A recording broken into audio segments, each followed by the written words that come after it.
Order పైన supreme court ప్రభుత్వం వెళ్ళే అవకాశం ఉంది? డెఫినెట్గా వెళ్ళొచ్చండి. ఇంటరిమ్ ఆర్డర్ని ఛాలెంజ్ చేస్తూ హైకోర్టు మన ఏదైతే రాష్ట్ర ప్రభుత్వం ఉందో వెళ్ళొచ్చు, ఎస్ఎల్పి ఫైల్ చేయొచ్చు. ఇక రేపటి ఇవాళ నుంచి జరిగే ప్రాసెస్ ఈ రోజు వరకు ఏదైతే ఉందో ఎలక్షన్ ప్రాసెస్ అన్నట్టు స్టే అయినట్టే, అంటే ఈ రోజు చేసినటువంటి నామినేషన్లు అంతా కూడా అన్ని బ్రేక్ అయినట్టు. అంటే మళ్ళీ జీవో మీద స్టే ఇచ్చింది కదా ఎలక్షన్ సంబంధించి అది ప్రభుత్వం డిస్క్రిషన్ అండి. ఇప్పుడు ఒక్కసారి హైకోర్టు ఏమందంటే 50% అధిగమించినారు కాబట్టి స్టే చేసింది. పాత చట్టం ప్రకారం 50% పరిధిలోనే రిజర్వేషన్లు ఇవ్వాలి.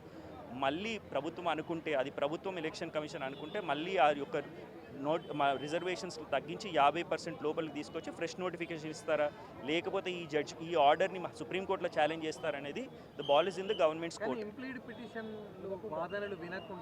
ఇప్పుడు ఇంప్లీడ్ పిటిషన్లు చాలా మంది వేసినారండి. దాదాపు 2 రోజులు ఇందులో ఆ మ్యాటర్లో అర్జెన్సీ ఉంది కాబట్టి 2 రోజులు వాదనలు వినిపించినారు కాబట్టి ఇంప్లీడ్ పిటిషనర్స్ దాదాపు 20-25 మంది ఉన్నారు కాబట్టి అందరినీ ఈనలేము కాబట్టి అందరి పిటిషన్స్ అలవ్ అయినాయి. ఇప్పుడు మధ్యంతర ఉత్తర్వులు జారీ చేయడం జరిగింది.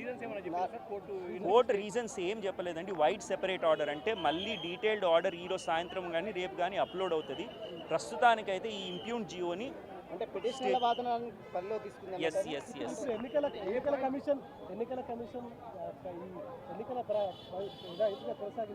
లేదు లేదు లేదు లేదు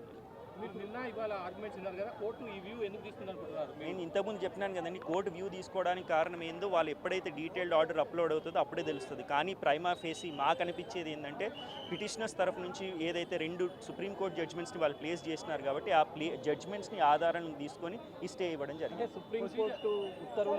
ఇప్పుడు సుప్రీంకోర్టు ఒక సెటిల్డ్ లా ఉంది. ఇప్పుడు ఆ సెటిల్డ్ లా ఏంటంటే మీరు లోకల్ బాడీ ఎలక్షన్స్లో 50% దాటకూడదని చెప్పేసి కృష్ణమూర్తి జడ్జ్మెంట్ ఉంది, గౌలీ జడ్జ్మెంట్ ఉంది. ఒకటి 2010లో వచ్చింది, ఒకటి 2021లో వచ్చింది.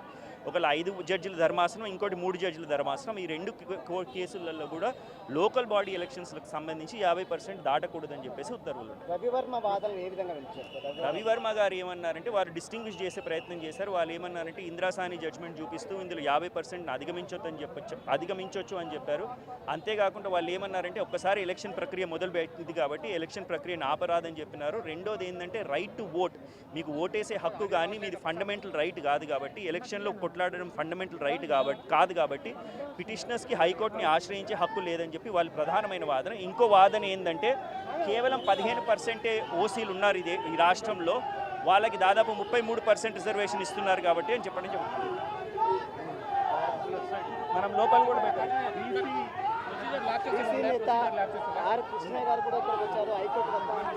అయితే బీసీ సంఘం నేత ఆర్ కృష్ణయ్య కూడా బయటికి రావడం జరిగింది. వాళ్ళు కూడా ఇక్కడ ఏదైతే పార్టీ సంబంధించి హైకోర్టు తీర్పుకు సంబంధించి వాళ్ళు ఇది మాట్లాడే అవకాశం కనబడుతుంది. ఒకసారి మాట్లాడదాం ఆర్ కృష్ణయ్య. ఆర్ కృష్ణ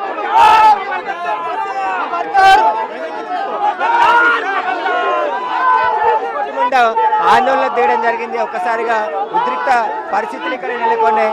బీసీలకు అన్యాయం జరిగితే చూస్తూ ఊరుకునేది లేదు అని చెప్పేసి కూడా నినాదాలు చేస్తున్నారు. బీసీ సంఘం నాయకులందరూ కూడా బయటికి వచ్చి ఆందోళన చేస్తున్నారు. మొత్తం ఏదైతే ఇంప్లీడ్ వాదనలు కూడా వినకుండానే తీర్పు వెల్లడించడం కరెక్ట్ కాదు అని చెప్పేసి కూడా వాళ్ళు చెప్తున్నారు. మొత్తం ఇక్కడ బీసీ సంఘం నాయకులందరూ అనుగదొక్కుతున్న బీసీ ఐక్యతలు 45 సంవత్సరాల సుదీర్ఘ పోరాటాన్ని అనుగదొక్కుతున్న ఖబర్దార్.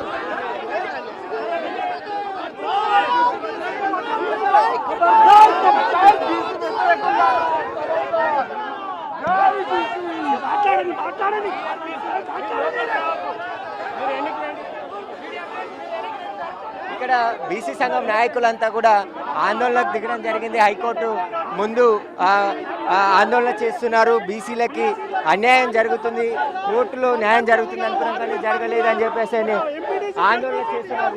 మనం చూస్తున్నాం మొత్తం న్యాయం జరగాలి, వీ వాంట్ జస్టిస్ అని చెప్పేసి కూడా మొత్తం ఆందోళన చేపట్టడం జరిగింది. ప్రస్తుతం ఆర్ కృష్ణయ్య ఇక్కడే హైకోర్టు